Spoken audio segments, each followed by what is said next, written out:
영혼은 비록 갈래도 나는 선한 주님을 믿네. 세상 풍파 속에 있어도 나를 인도하시리 믿네. 저 높은 곳에서 나 항상 바라보시는 주님, 나의 갈 길만 막가요도 나는 선한 주님을 믿네. 나 몸과 맘 매일 지쳐도 나는 선한 주님을 믿네. 세상 근심 속에 있어도 나를 도와주시리 믿네. 저 높은 곳에서 나를 항상 지켜주시는 주님, 나의 갈 길만 막가요도 나는 선한 주님을 믿네. 나 모든 상년 약가요도 나는 선한 주님을 믿네. 세상 불안 속에 있어도 나와 함께 하시리 믿네. 두 손 드시고 저 높은 곳에서 나를 항상 바라보시는 주님, 나의 갈 길만 막가요도 나는 선한 주님을 믿네. 나 소망은 힘이 가요도 나는 선한 주님을 믿네. 세상 의심 속에 있어도 말씀 증거하시리 믿네. 저 높은 곳에서 나를 항상 바라보시는 주님, 나의 갈 길만 막가요도 나는 선한 주님을 믿네.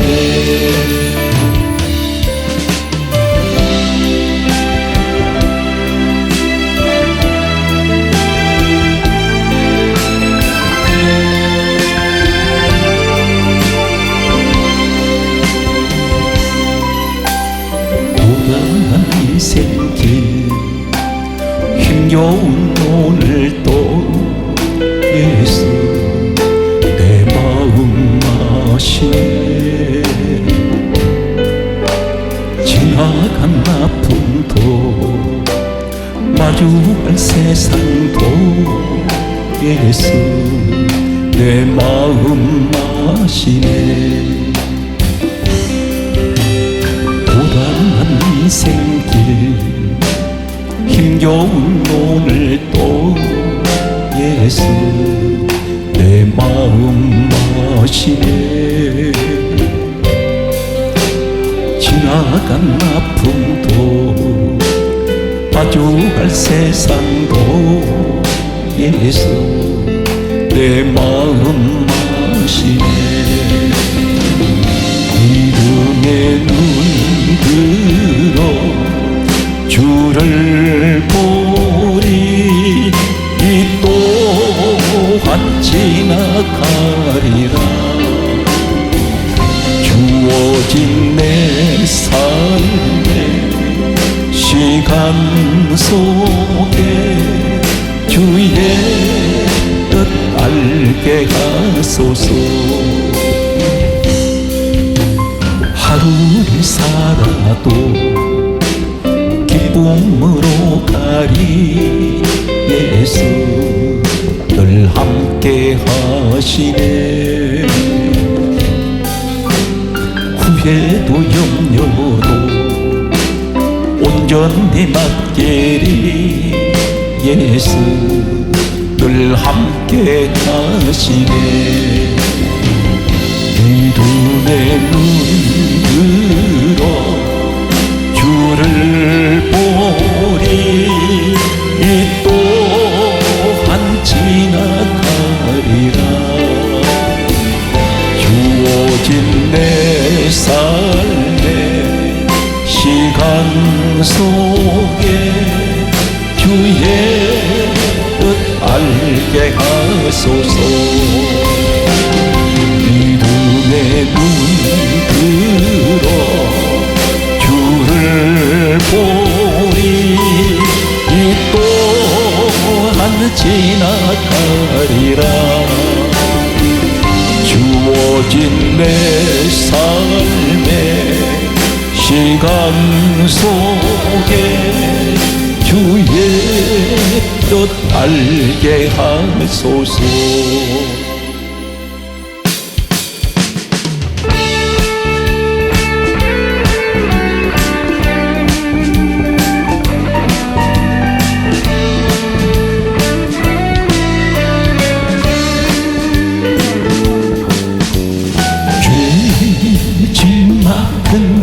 우리 구주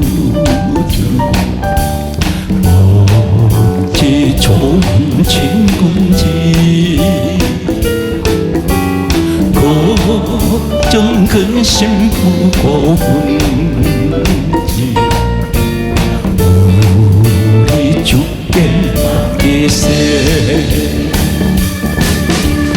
주께 고함 없는 고로 복을 얻지 못하네 사람들이 어찌하여 나를 주를 부를까 시험 걱정 모든 괴로움 없는 사람 누군가 부질없이 낙심만 기도 드려 나를세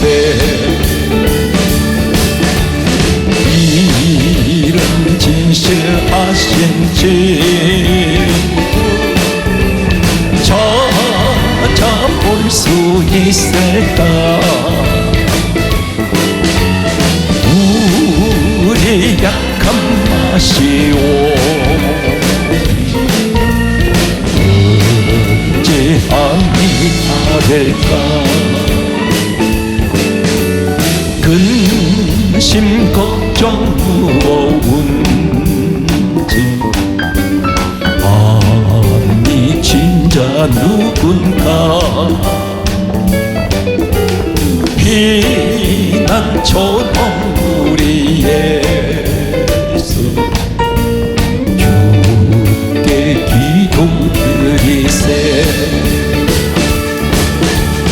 세상 진부 멸시하고 너를 조롱하여도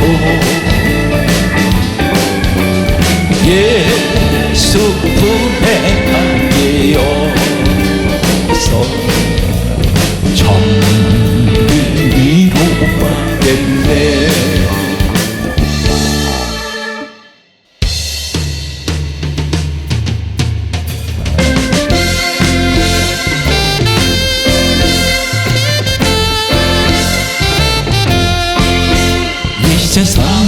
화끈의 길 가는 가만하더니 나의 기쁜 조화를 겨누고 있고 천사들은 하늘에서 날로라고 부르니 나는요 이 땅에 있을 마음 없어요.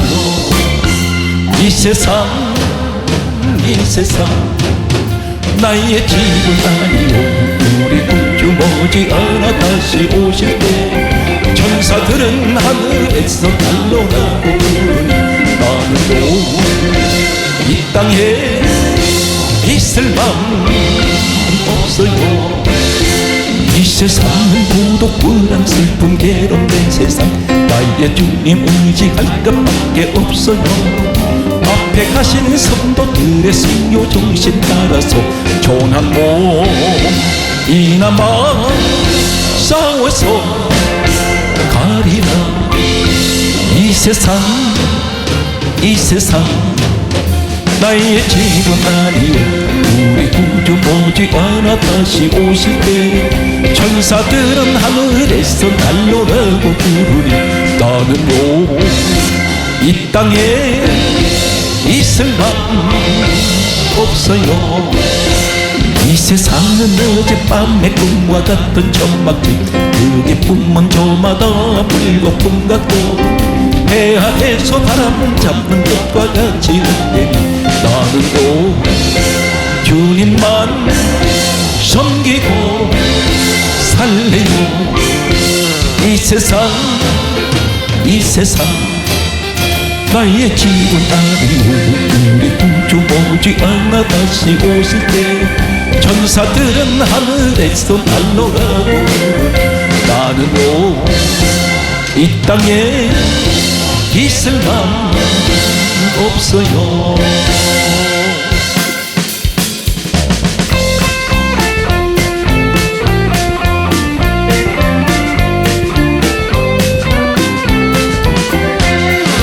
나는 이 세상은 내 집 아니오. 내 몸을 보아는 종하늘에 있네. 저 천국 문을 열고 나를 부르네. 나는 이 세상에 정들 수 없도다. 오주님 같은 친구 없도다. 저 천국 없으면 난 어떻게 하나. 저 천국 문을 열고 나를 부르네. 나는 이 세상에 정들 수 없도다. 저 천국에서 모두 날 기다리네. 내 주 예수 피로 죄 씻음 받았네. 나 비록 약하나 주님 날 지키리. 나는 이 세상에 정들 수 없도다. 오 주님과 한 친구 없도다. 저 천국 없으면 난 어떻게 하나. 저 천국 문을 열고 나를 부르네. 나는 이 세상에 정들 수 없도다. 저 영광의 땅에 나들이 살겠네. 손잡고 승리를 외치는 성도들 이 기쁜 찬송만 불려버리네. 나는 이 세상에 정들 수 없도다. 오주님 같은 친구 없도다. 천국 없으면 난 어떻게 하나. 저 천국 문을 열고 나를 부르네. 나는 이 세상에 정들 수 없도다.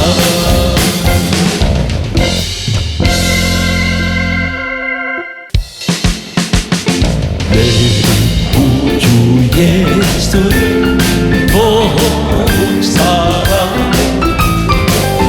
엎드려 들으소서. 내 진정 소원이 내 구주 예수를 더욱 사랑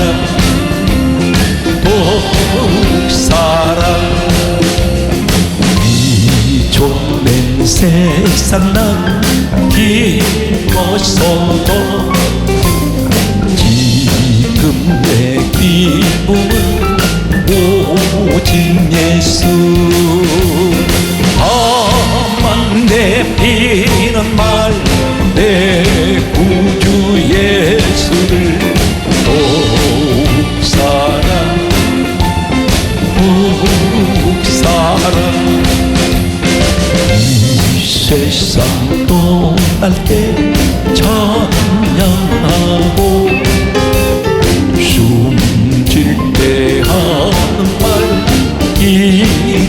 질색 다만 내비는 말 내 구주 예수를 더욱 사랑 더욱 사랑.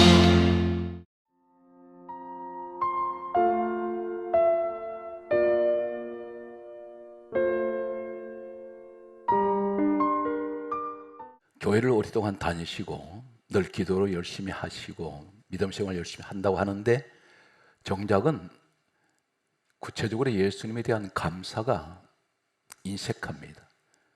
다른 기도는 많이 하는데 감사 기도가 참 부족한 우리의 모습을 보게 됩니다. 오늘 과연 예수님은 나를 위해서 이 땅에 오셔서 십자가에 죽으시기 전에 하신 어떤 일을 하셨을까? 그 시대에 있었던 이런 일은 오늘 예수를 믿는 여러분에게 그대로 그 사랑을 전하고 계신다는 사실을 믿으시고 오늘 시간 다시 한번 어떤 역경이 있고 고난 가운데 있다 할지라도 주님 앞에 감사하는 이 시간 되시길 바랍니다. 요한복음 3장 16절은 이렇게 말씀하고 있습니다. 하나님이 세상을 이처럼 사랑하사 독생자를 주셨으니 이는 그를 믿는 자마다 멸망하지 아니하고 영생을 얻게 하려 하심이라. 우리가 냉정하게 돌아보시기 바랍니다. 지금까지 살아오면서 내 마음대로 살았습니다. 내 생각대로 했습니다. 내가 하고 싶은 행동 다 했습니다. 그런데 하나님 앞에 막상 나의 모습을 하나님 앞에 보면 아무것도 그분을 위해서 한 것이 아무것도 없습니다. 내가 정직해서 아니면 내가 이 땅에 똑똑해서 구원받았습니까? 하나님 자녀 되었습니까? 요한복음 1장 12절에는 영접하는 자 곧 그 이름 예수를 믿는 자들에게는 하나님 자녀되는 권세를 주셨는데 내가 어떻게 하나님 자녀 되었습니까? 내 능력으로 되었습니까? 아무것도. 우리가 하나님 앞에 한 것은 아무것도 없습니다. 죄밖에 짓지 않았습니다. 그런데 이것이 요한복음 3장 16절에 그럼에도 하나님이 세상을 이처럼 사랑하셔서 내가 죄인 되어 있을 때에 하나님께서는 독생자 한 분 되시는 예수 그리스도를 이 땅에 내려보내셔서 가장 낮고 낮은 곳에 와서 십자가에 죽는 자리에 내주셨습니다. 그만큼 우리를 사랑하셨습니다. 이제 구체적으로 한 사건을 제가 하나하나 소개할 테니까 이 속에 주님께서 나를 향하신 사랑을 깊이 깨닫는 이 시간 되시기 바랍니다. 예수님께서 이 땅에 계실 때 유대 민족에게는 법이 있었습니다. 이 법은 율법이라는 법이 있습니다. 성경 말씀은 이렇게 기록하고 있습니다. 출애굽기 20장 10절에 보면 안식일 날에는 일하지 말지니라. 안식일 날 일하면 안 됩니다. 이것이 법입니다. 성경 말씀은 계속해서 출애굽기 31장 13절 말씀에 보게 되면 안식일을 지킬지니라 그렇게 말씀하시면서 출애굽기 31장 14절에 이렇게 말씀합니다. 안식일을 지키지 않는 자는 죽일지니. 대단히 무서운 법입니다. 안식일을 지키지 않으면 죽일지니 그렇게 말씀하시면서 안식일에는 일을 하지 말라 이렇게 말씀합니다. 어떤 일을 해서도 안 됩니다. 그때는 모든 것을 내려놓아야 됩니다. 노동을 해서는 안 됩니다. 이것이 하나님 법이었습니다. 그 당시에 유대 율법 중에 가장 무서운 법 중에 법이 바로 이 안식일을 범하는 이 죄는 대단히 무섭습니다. 죽인다고 했습니다. 그리고 안식일 일하면 안 됩니다. 그리고 하신 말씀이 안식일을 지키지 않고 일하는 자들은 성경의 15절까지 이렇게 말씀합니다. 누구든지 내가 반드시 죽일지니라. 안식일에 일하지 말라. 그렇게 말씀하셨습니다. 안식일날 일하면 죽습니다. 그런데 예수님께서 어떤 일을 하시냐면 마태복음 12장 1절과 2절에 보면 성경이 이렇게 강조합니다. 안식일날 예수께서 제자들과 함께 밀밭 사이를 지나가시다가 제자들이 시장에서 배가 고파서 밀이삭을 잘라 먹었습니다. 이때에 예수님을 못마땅하게 생각했던 바리새인이라고 있습니다. 이들은 철저한 경건주의자들입니다. 그런데 성경 말씀은 마태복음 12장 2절이 이렇게 말합니다. 예수님께 하는 말이, 당신 제자들이 안식일 날 하지 못할 일을 했습니다. 이 말은 무슨 말이냐면, 안식일 날은 남의 밀밭에 밀이삭을 잘라 먹으면 안 됩니다. 이 안식일 범해버리면 죽습니다. 그럼에도 예수님은 안식일 날 시장한 사람에게 제자들이 배고팠을 때 밀밭에서 밀이삭을 먹게 했습니다. 성경 말씀은 누가복음 6장 6절 말씀을 소개합니다. 안식일 날, 계속 강조합니다. 안식일 날 손 마른 자, 손병이 있는 사람에게 손에 병이 있습니다. 이 사람을 고치셨습니다. 안식일 날 고치면 예수님 죽습니다. 성경 말씀은 계속해서 누가복음 13장 성경 말씀 보면 10절에 18해 18년 동안 귀신이 들려서 고통받고 있는 한 여자가 있습니다. 성경 강좌마다 허리가 꼬부라져 완전히 꺾어졌습니다. 귀신한테 잡혀서 18년 동안 허리가 꼬부라져서 펴지 못하는 이 여자를 안식일 날 고치셨습니다. 계속해서 안식일 날 이렇게 하시면 예수님은 돌아가십니다. 몰라서 그러실까요? 알고 계십니다. 그런데 당신보다는 아픈 사람들, 고통받는 사람들, 저 사람들을 살리는 것이 목적이었습니다. 그 가운데 누가 있습니까? 나와 여러분이 계신다는 사실입니다. 이 전에 그분이 바로 우리 주님이십니다. 성경 말씀은 계속 이렇게 강조합니다. 누가복음 14장 1절의 말씀을 보게 되면 수종병, 이 병 가운데 수종병이라는 병이 있습니다. 이 병을 안식일 날 고치십니다. 이 유대인들이 볼 때는 계속해서 율법을 범하고 있습니다. 예수님은 죽음을 전혀 두려워하지 않습니다. 한 가지, 이 율법을 범하면 적절 심판합니다. 한 예를 소개합니다. 가늠한 여자가 주님 앞에 끌려왔을 때 사람들이 손에 돌 돌고 있습니다. 왜 그렇습니까? 쳐서 죽이려고 합니다. 이것이 율법입니다. 재판이 따로 없습니다. 법을 어기면 바로 돌로 쳐서 현장에서 죽여도 아무런 문제가 되지 않습니다. 성경 말씀을 계속해서 보면 요한복음 5장 10절 말씀에 보면 38년 된 병자가 베드사 연못가에 누워 있습니다. 주님께서 안식일 날 이 38년 병자를 고쳐주십니다. 성경 말씀은 이렇게 기록합니다. 5장 18절에 보게 되면 요한복음 5장 18절에 유대인들이 예수님을 죽이고자 함이라. 이때부터 이 사람들 일을 갑니다. 어떻게 하든지 예수님을 죽이려고 합니다. 그런데 내용이 이렇게 말씀합니다. 그가 안식일을 범하였음이라 이렇게 기록하고 있습니다. 예수님께서 왜 이렇게 안식일 날 율법을 어기시면 죽으시는 것을 아시고도 계속해서 이 안식일 날 사람들을 고치실까요? 안식일 뿐이 아닙니다. 평소에 주님은 모든 사람들, 고통받는 사람들을 보시고 그들을 치료하시러 이 땅에 오셨습니다. 다시 말해서 십자가에 죽으실 것을 준비하시고 오신 분입니다. 왜 죽으십니까? 우리를 위하여. 계속되는 성경 말씀을 소개합니다. 마태복음 9장 20절에 보면 혈루증 여인이 있습니다. 이 혈루증 여인이 어떤 정세냐면 하혈을 하는 대단히 무서운 병입니다. 피가 계속해서 흘러내립니다. 몇 년 동안? 12년 동안. 이 혈루증은 구약 성경에는 레위기 15장에 보면 유출병입니다. 몸에 있는 피를 자꾸 흘러내리는 이 병은 일반인들과 생활할 수가 없습니다. 레위기 15장 전체 내용에 나오는 이 내용을 보게 되면 신약에는 혈류증이라고 말씀하고 구약에는 유출병이라고 말씀하는 이 병은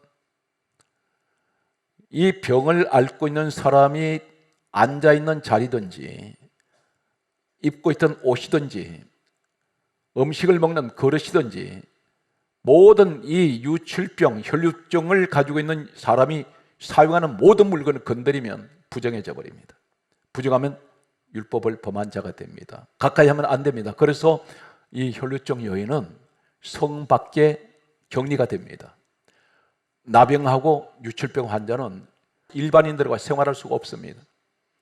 성 밖에 격리가 되어 있었는데 이 여자가 예수의 소문을 듣고 성 안으로 들어왔습니다.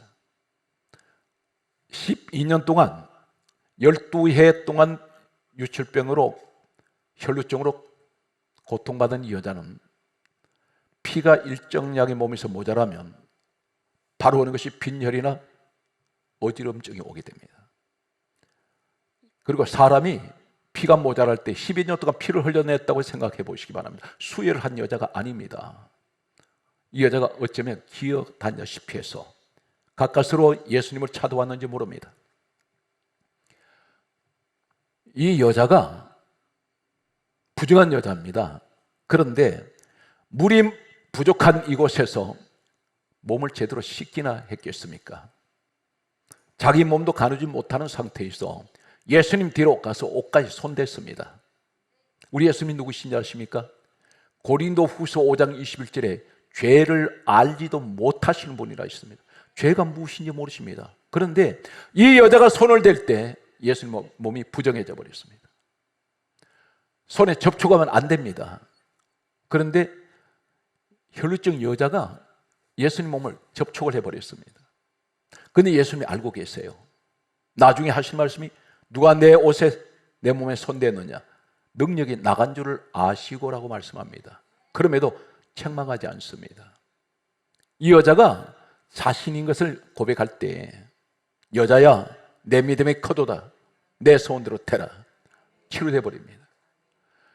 예수님은 몸이 부정해졌습니다.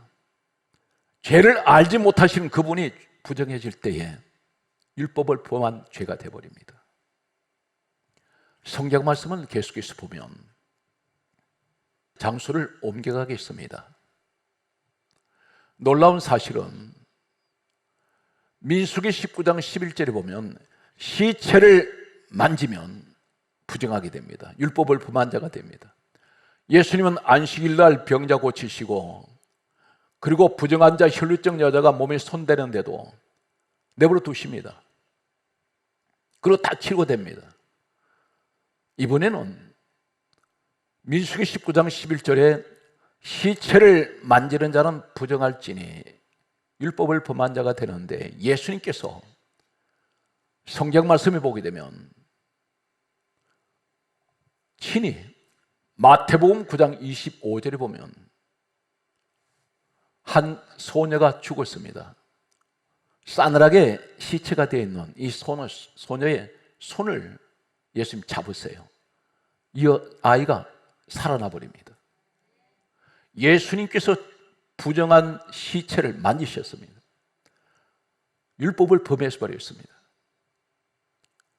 성경 말씀은 누가복음 7장 12절에 보면 한 청년이 죽어서 사람들이 그 시체를 메고 나옵니다. 메고 나오는데 유대의 이 장례 관습은 관이 없습니다. 사람이 죽으면 천으로 둘둘 말아서 수족을 묶습니다. 그리고 그 상태로 바위에 판 구리 무덤입니다. 거기다 안치해버립니다.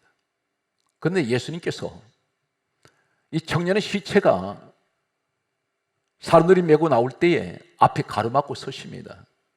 그리고 손을 대십니다. 청년아, 일어나라. 예수님께서 죽은 소녀, 죽은 청년 몸에 직접 손을 찾아가셔서 손댔습니다. 오늘 1년의 이 사건은 무엇입니까? 내 심령이 지금 절망 가운데 어쩌면 육신은 살아있는데 소망이 죽어버렸습니다. 이 시대를 우리가 조명할 수가 있습니다. 그런데 오늘 주님은 마치 풍랑이는 바다 위에 제자들이 배를 타고 가다가 바다 한가운데에서 풍랑을 만났습니다. 예수님께서 물 위를 걸어오세요. 걸어오시는데 이 제자들은 두려워서 밤사경이라고 했습니다. 밤사경은 시간은 어떤 시간이냐면 가장 칠흑같이 어두운 시간입니다. 바다 한가운데 배가 풍랑을 만났는데 이 사람들 머릿속에는 상상 못하는 한 사건을 목격하게 됩니다. 어떤 분이 물 위로 걸어오신 건 생전 본 적도 없고 들은 적도 없습니다. 그런데 예수님이 오시는데도 이 사람들은 유령이라고 부르고 있습니다. 그런데 한 가지 중요한 것을 기억하십시오. 나는 모르고 있는데 오늘 이 자리에 여러분 문제를 만났습니다. 나 혼자인 것 같습니다. 나는 아무것도 손을 설 수가 없습니다. 문제를 만났는데 해결할 수 있는 방법이 없습니다. 그런데 나는 지금 모르고 있는데 주님이 풍랑이는 바다 위에 제자들을 구원하시기 위해서, 도와주시기 위해서 찾아오시는 이 모습은 오늘 우리의 모습이라는 것입니다. 나는 모르고 있는데 주님은 지금 나 도우려고 나에게 찾아오신다는 사실입니다. 이것이 우리 믿음이 되시기 바랍니다. 주님은 밤잠을 주무시지 않고 틈만 나시면 사람들을 찾아다니시면서 고쳐주셨습니다. 오늘 이 현장에 어떤 문제를 만났습니까? 주님은 지금 나를 찾아서 오늘 이곳에 오고 계십니다. 이 사실 믿습니까? 하시는 말씀이 난이 두려워하지 말라. 이 난이란 말이 무슨 말인지 아십니까? 예수님께서 풍랑이는 바다 위에 지금 이 사람 배가 뒤집힐 것 같습니다. 이 풍랑이는 바다 위의 배는 작은 조각배입니다. 이 바다는 세상을 의미한다면 이 작은 배는 내 가정일 수가 있습니다. 잠시도 가만히 있지 않습니다. 계속 출렁거립니다. 여러분, 하루하루가 우리 가정은 크고 작은 파도에 휩쓸려 이리저리 지금 표류하고 있는지 모릅니다. 나침판이 없습니다. 내가 가고자 하는 방향으로 인생이 가지 않고 있습니다. 배는 바람이 부는 대로 밀려가고 있습니다. 그런데 주님께서 하시는 말씀, 오늘 말씀을 잘 들으십시오. 난이 두려워하지 말라. 이 말씀이 난이란 말이 무슨 말인지 아십니까? 원어에 보면 내가 하나님이야. 내가 너 찾아왔어. 하나님이 와서 너 두려워하지 마. 오늘 사랑하는 성도 여러분, 우리 주님은 우리를 외면하지 않습니다. 반드시 우리 주님은 오늘도 나를 기억하시고 나를 찾아오셨다는 사실입니다. 이 사실 믿습니까? 마태복음 3장 11절을 소개합니다. 예수님께서 요단강의 세례를 받으시기 전에 세례 요한이라는 사람이 요단강에서 세례를 주고 있었습니다. 이 세례를 가리켜 마태복음 3장 11절에 회개의 세례라 있습니다. 그런데 마태복음 3장 5절의 말씀을 보게 되면 예루살렘과 온 유대와 그리고 사방에서 그에게 세례를 받기 위하여 사람들이 몰려왔습니다. 나오니 이렇게 말씀합니다. 그런데 마태복음 3장 6절에 이 사람들이 자기 죄를 자복하고 요단강에서 세례를 받았다고 말씀합니다. 자기 죄를 자복할 때, 회개할 때 이 사람들의 죄가 요단강 물속에 완전히 범벅이 되어버립니다. 물속에 수장됩니다. 완전히 머리까지 물속에 잠겨집니다. 이것이 세례입니다. 이 세례를 가르쳐 뭐라고 말씀합니까? 로마서 6장 3절 4절에는 세례는 예수와 합하여 내가 죽는 것이 세례라 있습니다. 회개가 어떤 것인지 아세요? 나 죽이는 것이 회개입니다. 하나님이 잘못했어요.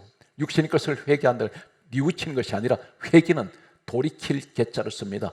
내가 잘못했습니다 할 때는 돌아와야 합니다. 이것이 진정한 회개입니다. 그런데 놀랍게도 죄를 알지를 못하시는 예수님, 이 요단강 세례는 죄인이 받는 세례입니다. 그런데 예수님이 세례를 받으세요. 예수님 스스로가 찾아오셔서 세례 요한에게 세례를 행하라고 말씀합니다. 이 사람이 무척 당황했습니다. 그런데 성경이 이렇게 강조합니다. 마태복음 3장 16절에 예수님이 세례를 받으시고 물 위에서 올라오실 때 하늘이 열립니다. 그리고 하늘에서 음성이 들려옵니다. 이는 내 사랑하는 아들이요 내 기뻐하는 자라. 하나님 음성이 들려왔습니다. 비둘기가, 성령의 비둘기같이 임했습니다. 그런데 요단강에서 예수님께서 세례 받으실 때가 언제였냐면 공생의 사역을 시작하시면서 바로 요단강 세례를 받으시고 십자가의 길을 걸어가시게 됩니다. 그때에 세례를 주던 이 요한이 하는 말이 요한복음 1장 19절에 보라 세상 죄를 지고 가는 하나님의 어린 양이로다. 이 말이 무슨 말인지 아십니까?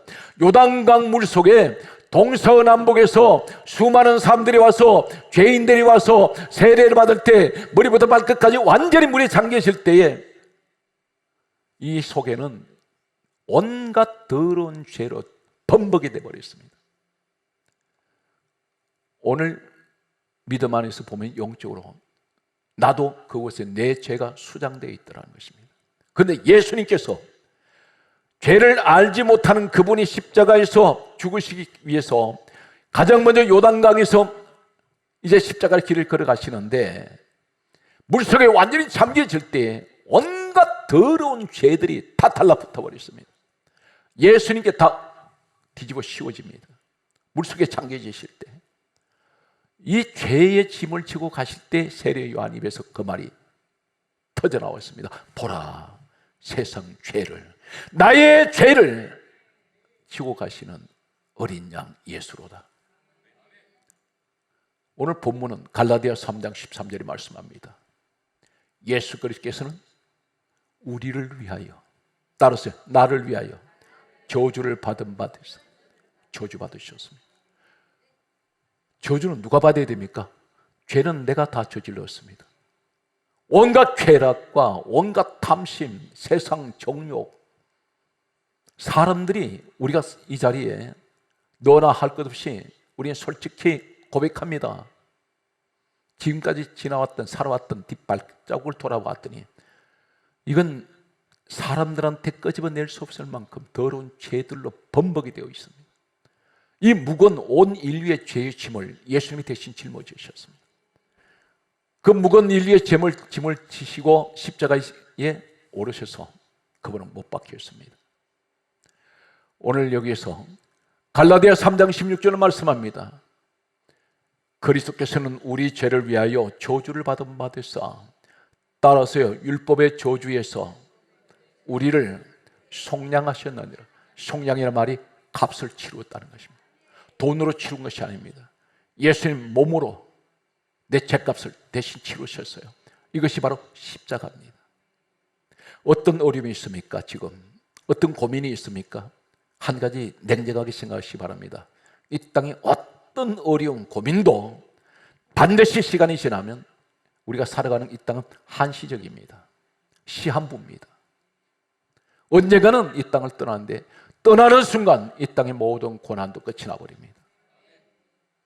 영원한 저 세계는 그것은 눈물도 없고 저주도 없으며 곡하는 것도 없고 오직 안식밖에 없습니다. 다 이 땅에서 지나갑니다.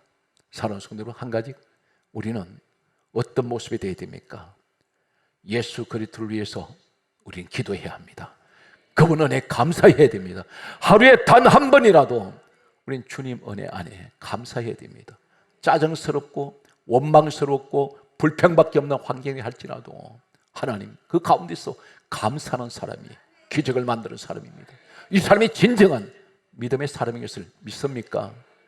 오늘 사람 손으로는 입으로만 우리가 떠드는 나는 예수를 믿습니다, 구원받습니다. 하나님께서 말씀합니다. 야고보서에는 행함이 없는 믿음은 헛것이다. 네가 말은 하는데 전혀 행동하지 않는 이 믿음 생활, 이것은 아무 의미가 없습니다. 그래서 행함이 없는 믿음은 헛것이며 행함이 없는 믿음은 그 자체가 죽은 것이라. 형식은 살아있는데 내면에는 아무것도 없습니다. 겉으로는 입으로 주님을 사랑한다는데 내가 단 한 가지라도 그것을 생활 속에서 나타나야 하는데 나타나지 않습니다. 오늘 시간 하나님, 너무 세상살이가 힘듭니다. 그러나 주님을 생각하면 나 같은 죄인 구원하시면 너무 감사합니다. 오늘 이 고백이 있는 우리 사랑하는 존경하는 여러분 되시기를 예수님으로 축복합니다. 그러므로 우리가 자랑할 것은 갈라디아 6장 14절에 내게는 우리 주 예수 그리스도의 십자가 외에는 결코 자랑할 것이 없습니다. 십자가를 자랑하세요. 오늘 우리는 한 가지 고백을 합니다. 고린도전서 2장 2절에 말씀합니다. 내가 너희 중에서 예수 그리스도와 그가 십자가에 못 박힌 것 외에는 아무것도 알고 싶지 않노라. 오직 교회에서 누구를 사모하고 그리워해야 됩니까? 예수님. 예수님을 만나 뵙기를 원합니다. 오늘 기도 깊이 하시면 반드시 주님은 어떤 모습인지 여러분 만나 주실 것입니다. 오늘 또 힘들고 어려운 이 고단한 인생길을 걸어가는 우리 모든 이들에게 우리는 소망의 눈을 가지고 이 민족을 바라보고 우리 환경을 바라보고 오늘 특별히 이 말씀을 전하면서 마지막 말씀을 끝내겠습니다. 로마서 4장 11절에 믿음의 조상 아브라함이 있습니다. 어떻게 해서 이 사람 믿음이 조상이 될까요? 조카 롯과 다투었습니다. 그리고 이 사람이 선택을 할 때에 조카 롯에게 네가 먼저 선택하라 했습니다. 이 사람이 롯이 소돔을 향해서 선택하고 떠났을 때 이 사람에게는 남아있는 것은 사막 한가운데 서 있습니다. 그런데 하나님께서 하신 말씀이 너 있는 곳에서 동서남북을 바라보라. 그리고 너 있는 곳에서 동서남북을 행하여 보라. 그것을 내가 너에게 주리라 했습니다. 그런데 사방을 돌아봐도 끝이 없는 사막밖에 없습니다. 거기서 무엇을 주신다는 것입니까? 사막을 주신다는 것입니까? 그런데 오늘날 어떻습니까? 바로 이 아브라함이 살았던 지금 저 중동 지역 겉보기에는 전부 사막입니다. 그런데 하나님께서 하셨던 말씀이 기름진 땅이라고 했습니다. 사막이 무슨 기름진 땅입니까? 그런데 우리 현실을 그대로 소개합니다. 땅 속에 무진장한 석유가 내장되어 있습니다. 겉보기는 사막이었는데 우리 가정이 똑같습니다. 제가 예화를 잘 사용하지 않는데 예화 한 가지만 소개하겠습니다. 인도에 대단히 가난한 한 사람이 있었습니다. 조상 대대로 물려준 땅이 하나 있습니다. 민둥산이라는 산이 하나 있습니다. 그런데 이상한 것은 다른 산은 숲이 우거지는데 유독 조상이 물려진 이 산은 풀 한 폭이 자라지 않습니다. 그 땅을 누가 헐값에 사지도 않습니다. 이 사람은 평생 소원이 다이아몬드를 광산을 찾는 일이었습니다. 조상이 물려준 것이라고는 아무 쓸모없는 황무지 같은 산 하나 물려받은 것밖에 없습니다. 이 사람은 고향을 떠나서 인도 전역을 다니면서 광산을 찾으러 다녔습니다. 다이아몬드를 찾아. 그런데 결국 아무것도 얻지 못하고 다시 고향으로 돌아왔습니다. 돌아와서 그 민둥산에 이 사람은 거찰꾼 그거밖에 없었습니다. 그런데 어느 날 폭우가 쏟아지는데 밖에 나갈 수 없을 만큼 3, 4일 동안 계속해서 폭우가 쏟아졌습니다. 며칠이 지나서 비가 그치고 난 후에 밖을 내다보는 순간 이 사람의 눈이 부셔서 눈을 뜰 수가 없었습니다. 비바람에 씻겨 내려간 3, 4일 동안 계속 쏟아지는 폭우로 인해서 산에 있던 흙에좀 씻겨 내려갔을 때 여기가 바로 다이아몬드 광산이었습니다. 사방이 다이아몬드였습니다. 이 말씀이 무슨 말인지 아십니까? 지금 내가 있는 그 가정이, 내 보금자리를 하는 내 가정이 지금은 절망이고 아무것도 얻을 것이 없습니다. 그런데 그 자리에 계속 머물러 계시면 반드시 그 자리가 다이아몬드 광산 같은 내 가정일 수가 있습니다. 이해가 되십니까? 우리는 다른 곳에서 행복을 찾으려고 하지 마십시오. 바로 내가 머무는 내 가정, 내 삶의 터전이 반드시 그곳이 가장 나에게 행복을 주는 다이아몬드가 있는 행복의 자리란 사실입니다. 오늘 또 사랑하는 성도 여러분, 멀리서 행복을 찾지 마세요. 내 환경에서의 현실 속에서 내게 보이는 그 행복의 보금자리가 바로 여러분 믿음의 눈을 보시면 그 자리에 있을 것입니다. 오늘 또 승리하시는 여러분 되시기를 주 예수 이름으로 축복합니다.